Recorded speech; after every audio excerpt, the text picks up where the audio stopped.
Hello friends, welcome to Amor Mathematics. Amor Mathematics में आप सबका स्वागत है। देखो फ्रेंड्स, कुछ चीज़ें हैं जो आपको बतानी हैं। ये क्या है आपको पता चल गया होगा, रेलवे ग्रुप डी में बहुत ऐसे बच्चे हैं जिनके जो नंबर हैं वो 100 से ज़्यादा नंबर आ गए हैं।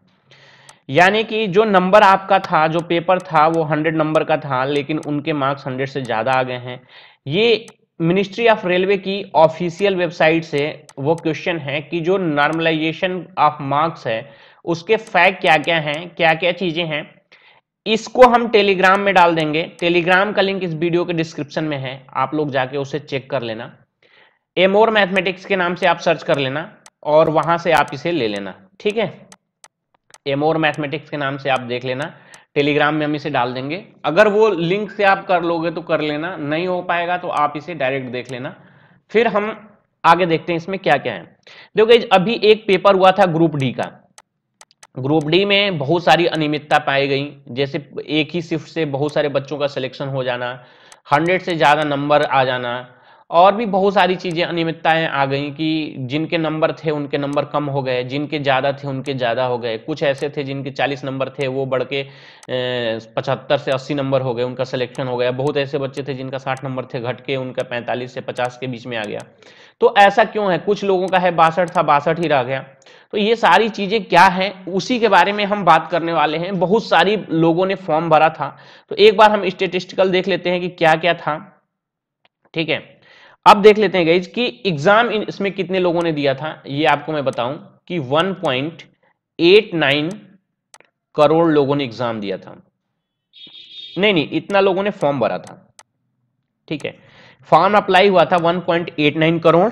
कितने लोगों ने एग्जाम दिया था गाइज? 1.71 करोड़ लोगों ने इसका एग्जाम दिया था। इसके बाद हम बात कर लेते हैं कि कितने लोगों का सिलेक्शन हुआ है। तो 1.84 लाख लोगों का सिलेक्शन हुआ है। कितने ऐसे स्टूडेंट हैं जिनके नंबर 100 से ज्यादा हैं? तो गाइज उनकी संख्या जो है 1090 स्टूडेंट ऐसे हैं जिनके नंबर 100 से ज्यादा हैं। ये क्यों है वो इसी वीडियो के ऑफिशियल साइट में जो रेलवे ने बोला है उसको हम आपको बताने वाले हैं, ठीक है। इसको बताने से पहले गाइस कि मेरे अकॉर्डिंग इस परीक्षा में जो चीजें अच्छी नहीं हुई हैं वो क्या है। गाइज एक ही सेंटर से लगभग 90 बच्चे सेलेक्ट हुए हैं, ठीक है। काफी न्यूज़पेपर में भी आया है, आप लोगों के पास भी सोशल मीडिया के थ्रू ये चीज पता चली गई होगी कि कहीं से 50-50 बच्चे एक ही सेंटर से सिलेक्ट हो रहे हैं, एक ही रोल नंबर से सिलेक्ट हो रहे हैं। तो ये एक चीज गलत है, क्योंकि परीक्षा केंद्र ये जो दे रहे हैं सारी गड़बड़ी यहीं से हो रही है, सारी सेटिंग यहीं से हो रही है। जो भी नकल या जो कुछ भी है, परीक्षा केंद्र की ये मानक नहीं तय कर पा रहे हैं। किसी भी प्राइवेट इंस्टीट्यूट को ये दे रहे हैं, या कोई साइबर कैफ है, ऐसे ऐसे जगह ये सेंटर दे रहे हैं। और जो भू माफिया कह रहा हूँ, जो नकल माफिया है, वो इसका भरपूर फायदा उठा रहे हैं। और पैसे जो है, आप ये मान के चलो कि जो यहाँ पे जो गंदगी हो रही है ये बहुत ही बुरा है गाइस। कि मतलब एक तरीके से एक चीज देखो कि अगर आप जैसे नकल माफिया जितने भी हैं, एक तरीके से देखा जाए तो इनके लिए बहुत ही कड़ी सजा होनी चाहिए। उसका एक रीजन है गाइस। रीजन उसका मेन सबसे बड़ा रीजन ये है कि अगर आप किसी का मर्डर भी करते हो तो उसमें एक जिंदगी जाती है या उसकी एक फैमिली जाती है। यहां पे आप सोचो कि ये कितने लोगों की जिंदगी बर्बाद कर रहे हैं। समझो कि इतने करोड़ लोगों में करोड़ों करोड़ों लोगों ने फॉर्म भरा था, इनके कुछ अरमान होंगे। अगर ये कुछ भी सत्यता है तो परीक्षा केंद्र की वजह से ही हो रहा है। तो इस पे तो गई मतलब मेरे हिसाब से कंट्रोल होना चाहिए। चलो आपके हम इसको डाउट को ले लेते हैं, ठीक है। डाउट ले लेते हैं इसमें, जो कि ये है गाइस। इसमें देखो इसकी आप नोटिस पढ़ लेना। नोटिस में कुछ ऐज नहीं है कि examination conducted in multiple session. क्यों कंडक्ट कराया जाता है? क्योंकि देखो आपका इतने करोड़ों कैंडिडेट होते हैं इसलिए करवाया जाता है। इतने सेशन में कंडक्ट कराया गया था। और बाकी और भी देख लेते हैं इनमें और क्या क्या है। इसमें देखते जाना आप। Y normalisation necessary? नेसेसरी इसलिए है क्योंकि बहुत ज्यादा डिफिकल्टी लेवल होता है, इसके वजह से नेसेसरी होता है। जैसे यहाँ पे देखो कि multiple session for the same syllabus in split of effort. ये क्या बता रहा है कि the difficulty level of the question in various session अलग अलग होता है। डिफिकल्टी लेवल, कोई पेपर टफ होता है, कोई इजी होता है, इस वजह से ये नॉर्मलाइजेशन जरूरी होता है। देखो एक चीज है कि ये जो आरआरबी है, ये देखो तीसरा जो है आरआरबी है, कंडक्ट करवाते हैं एग्जाम मल्टीपल सेशन में। क्यों करवाती है? ये पहले भी पास्ट में भी करवा चुकी है, तो यस ये पास्ट में भी करवा चुकी है। और देखो वहां पे अडॉप्ट किया गया था नॉर्मलाइजेशन, तो ये बोल रहा है हाँ बिल्कुल नॉर्मलाइजेशन भी पहले भी अडॉप्ट किया गया था।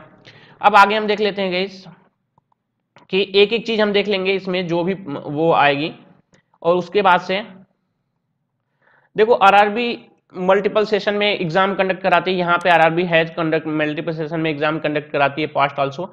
यहाँ देखा is normalisation some sorts of grace mark, grace mark का मतलब होता है किसी को विशेष छूट दे देना, ठीक है। तो देखो ये कोई विशेष छूट नहीं है, यहाँ पे ये नो बोल रहे हैं, ठीक है, तो विशेष छूट की बात नहीं है इसमें, तो यहाँ पे नो है। अब आगे देख लेते हैं हम, इसमें देख लेते हैं, ये अगला पॉइंट है शो कैन नॉर्मलाइज रिजल्ट। देखो इसमें क्या है, इसको आपको मैं बताऊं कि रिडक्शन हो सकता है क्या आपका नंबर में, जैसे कि नॉर्मलाइजेशन में जो है, नॉर्मलाइजेशन की वजह से आपके रिजल्ट का नंबर कम हो सकता है या बढ़ सकता है, तो ये बोल रहे हैं बिल्कुल हो सकता है। अब देखो ये क्या कह रहा है कि जो कैंडिडेट है, परफॉर्मेंस ऑफ द कैंडिडेट है, जो भी स्टूडेंट इसको जिसका नॉर्मलाइजेशन हो रहा है, उस कैंडिडेट का जो ऑल द अदर कैंडिडेट्स हैं उससे वो कंपीटिंग कर रहा है, उसके द्वारा उससे जज किया जाता है उसके स्टेटिस्टिकली। तो यह यस उसके मतलब इन सेंस ये है, देखो मैं मोटा मोटी बता दूं आपको कि ये पूरी इंग्लिश में है इसलिए मैं आपको समझा दे रहा हूं कि इसमें सिर्फ ये बोल रहा है कि जो नॉर्मलाइजेशन होता है उसमें एक इंडिविजुअल कैंडिडेट का जो परफॉर्मेंस होता है अदर कैंडिडेट के द्वारा जज किया जाता है, ठीक है। आगे देख लेते हैं, आगे देख लेते हैं। ये वीडियो थोड़ी सी लंबी जा रही है, सॉरी उसके लिए, क्योंकि इसमें बहुत सारा देखो रा स्कोर क्या होता है, दो चीजें मुझे को अच्छे से आपको बतानी थी जो मैं आपको बता देता हूं। इसी के लिए मैं बता रहा था कि ये इन्होंने नहीं दिया है जो इन्हें देना चाहिए, ये मेरा मानना है कि रा स्कोर जरूर देना चाहिए, ठीक है, मेरा मानना है कि रा स्कोर देना चाहिए, ठीक है। अब देखो रा स्कोर होता क्या है, मान लो कि आपका जो टोटल क्वेश्चन था 100 नंबर का क्वेश्चन था या 100 क्वेश्चन थे, 100 नंबर का पेपर था, दो क्वेश्चन इन्होंने रॉन्ग कर दिए, जैसे क्वेश्चन रॉन्ग हो गए या मल्टीपल ऑप्शन करेक्ट हो गया, जो भी हो, दो क्वेश्चन रॉन्ग हो गए। तो अब पहले 100 था, अब दो निकल गए, तो कितने बचे 98। नंबर ऑफ क्वेश्चन इन्होंने अटेम्प्ट किया इस स्टूडेंट ने 60, करेक्ट आंसर हुए 54, रॉन्ग आंसर हुए 6। अब इसका मतलब ये हुआ करेक्ट आंसर अगर 54 किए, करेक्ट किए तो प्लस 54 नंबर इनको मिल गया, 6 रॉन्ग किए 1/3 निगेटिव मार्किंग, 6 इंटू 1/3 करोगे तो 2 नंबर इनका माइनस हो जाएगा, तो इनका कितना नंबर बना 52 नंबर। अब देखो अगर ये 100 में काउंट होता तो ये 52 काउंट होता, लेकिन दो ये जो इन्होंने हटा दिए हैं, तो ये देखो उसको आउट ऑफ इतना कर ले रहे हैं, 52/98 इंटू 100, ये क्यों कर रहे हैं, ये 98 पे इसे काउंट कर रहे हैं परसेंटाइल के तरीके से, आप देख लो। अब इनका परसेंटेज बनना चाहिए इतना, और बन कितना रहा है 53.06 परसेंटेज, ठीक है। ये होता है राय स्कोर, ये ग्रुप डी में नहीं दिया है जो कि देना चाहिए था मेरे अकॉर्डिंग। अब देख लेते हैं जिनके नंबर 100 से ज्यादा गए हैं उनका कैसे गया है, ये देख लेते हैं।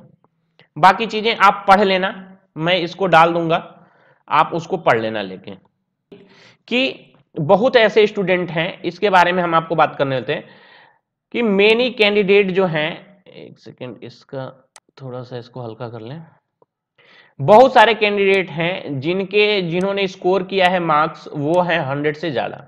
100 से ज्यादा बच्चों के मार्क्स क्यों आ रहे हैं, देखो इन्होंने बोला है यस ये आ सकता है। देखो नॉर्मलाइजेशन का जो प्रोसेस है ये पॉसिबल है in the case of very good performance in the difficult session.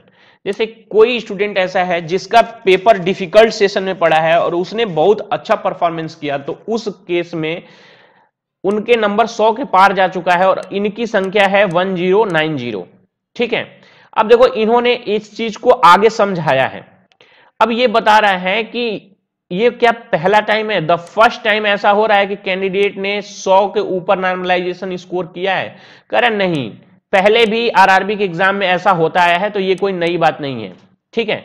अब देखो नॉर्मलाइजेशन का प्रोसेस है, फार्मूला जो इस बार जो 2018 में 02 2018 की जो वैकेंसी थी ग्रुप डी की उसमें चेंज हुआ है, कह रहे नहीं फार्मूला वही है, ये फार्मूला बहुत सिंस ईयर 2000 से ये फार्मूला अडॉप्ट किया जा रहा है। देखो CN 2018 में जो नॉर्मलाइजेशन है वो क्या है, कौन सा फार्मूला हो रहा है, इसको हम देखो नीचे करके आपको दिखा देते हैं और इसके बाद से इस वीडियो में आपको समझ में आ जाएगा कि ऐसा क्यों हो रहा है। ठीक है, देखो गाइस ये फार्मूला है गाइस, ये फार्मूला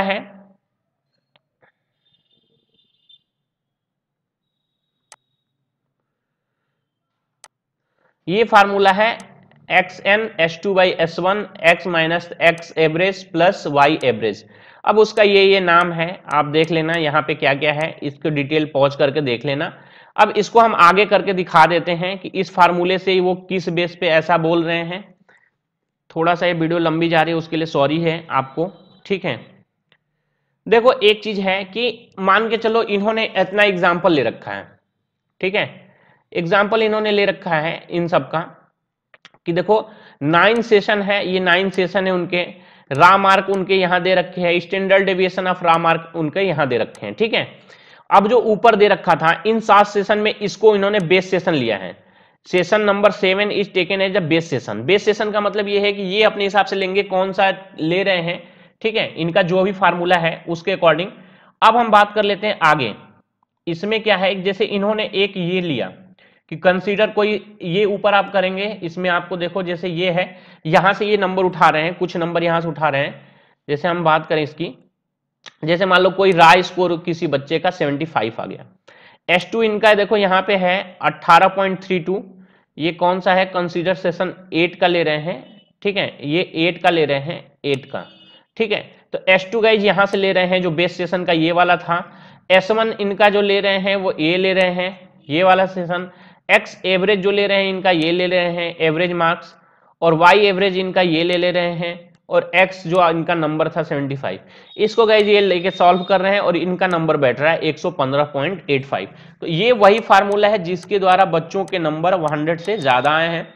तो अब आपका डाउट क्लियर हो गया होगा, इसकी पीडीएफ हम डाल देंगे, पीडीएफ में आप लोग देख लेना और भी बच्चे कितने हैं जिनके नंबर इससे ज्यादा हैं। ठीक है, तो गाइस इस वीडियो में हमें यही बताना था, काफी बच्चों के डाउट आ रहे थे कि सर ऐसा कैसे हो गया कि इससे ज्यादा हो गए, तो अब आई थिंक सभी लोगों को क्लियर हो गया होगा। ठीक है, और एक चीज और भी है गाइस कि ये ऑफिशियल है, एक दो चीजें मैं आपको और भी बता दूं, जितने भी बच्चे देख रहे हैं गाइस ये ऑफिशियल है, तो इसमें कोई ये नहीं है कि ये हमने अपने तरफ से कोई बना दिया है, ये ऑफिशियल, ये सारे एग्जाम्पल इन्होंने दे के दिखाए हैं और ये ऑफिशियल है रेलवे का। ठीक है, उनके ऑफिस से ये जनरेट हुआ है। दूसरी बात है गाइस, अपने चैनल पे हम तैयारी करवाने वाले हैं एनटीपीसी की। ठीक है, आरआरबी एनटीपीसी की, तो इसके लिए हम अच्छे से स्ट्रेटजी लेके आ रहे हैं और जो लोग भी गाइस रेलवे की तैयारी करना चाहते हैं वो हमसे जुड़ सकते हैं। ठीक है, ऑलरेडी जो पहले स्टूडेंट है उनको पता होगा कि लगभग काफी बच्चे हैं जो व्हाट्सएप से जुड़े हुए हैं। ठीक है, और काफी ग्रुप उनका बना हुआ है, उनकी डेली प्रैक्टिस होती है बिल्कुल पेड बैच की तरह। और एक चीज और भी है, युवा कल्याण अधिकारी के सिलेक्टेड बच्चों का हमने ग्रुप बना दिया था, तो जिनका सिलेक्शन हो चुका है मेरे को मैसेज कर देंगे, नंबर जो है 7838234727 पे। ठीक है, 7838234727 पे, जिनका सिलेक्शन हो गया है, बहुत सारे बच्चों का यूपीएसआई में हो गया है, गर्ल्स का भी काफी जो है यूपीएसआई में हो गया है, तो जिनका भी हो गया है बिल्कुल सबको ऑल द बेस्ट है। और जिनका गाइज इस चैनल से इसमें हो गया है युवा कल्याण अधिकारी में, क्योंकि इसका हमने लग के तैयारी करवाई थी, तो वो इस नंबर पे मैसेज कर देंगे, हम उस ग्रुप में डाल देंगे, आपको इंफॉर्मेशन मिलती रहेगी। और आरआरबी की जो एनटीपीसी है इसमें गाइज आपके फॉर्म भर अभी फिलअप हो रहे हैं, तो उससे रिलेटेड बहुत सारी समस्या है।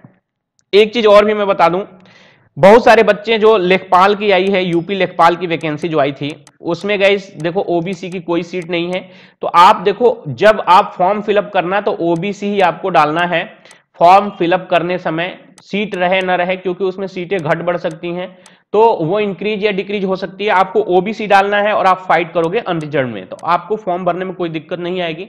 बाकी अपने चैनल से जो भी हम तैयारी करवाएंगे आपको बताते जाएंगे। एक काम करना गाइस, जो लोग भी नए हो चैनल पे, गाइस चैनल को सब्सक्राइब जरूर कर लेना अगर आपको लगता है कि ये चैनल आपके लिए थोड़ा बहुत भी हेल्पफुल है। और जो अगर ये वीडियो पसंद आया तो गाइस वीडियो को लाइक कर देना, और एक चीज और भी है कि वीडियो को थोड़ा आप लोग शेयर कर दो। ठीक है, इस वीडियो में गाइस इतना ही। वीडियो देखने के लिए आप लोगों का बहुत बहुत धन्यवाद। Thank you.